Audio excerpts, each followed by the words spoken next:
Hi friends, అందరికీ నమస్కారం అండి. ఇప్పుడే అందిన వార్త, ఉద్యోగులకు పెన్షన్లకు సంబంధించి సుప్రీంకోర్టు సంచలన నిర్ణయం అంటూ ముఖ్యంగా శుభవార్త. 15 ఏళ్ళు రద్దు అంటూ ఒక లేటెస్ట్ తాజా సమాచారం అయితే రావడం జరిగిందండి.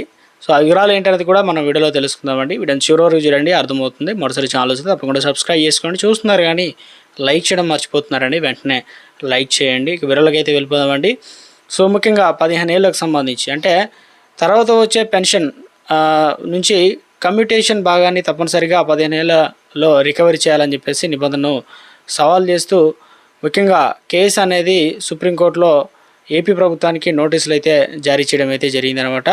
సో ఇక్కడ ఏం చెప్తున్నారు ఏంటనేది చూద్దామండి. ముఖ్యంగా విచారణ జరిపిన జస్టిస్ జేకే మహేశ్వర్, అదేవిధంగా జస్టిస్ విజయ బిష్ణోయ్లతో కూడిన ధర్మాసనం ఈ మేరకు అయితే ఉత్తర్వులు అయితే జారీ చేయడం జరిగింది. పెన్షన్లు కమ్యూటేషన్ కింద తనకు చెల్లించినటువంటి 7.55 లక్షల మొత్తాన్ని ముఖ్యంగా 8% ఇక్కడ వచ్చేసి మనకు 8% అయితే ఉందన్నమాట.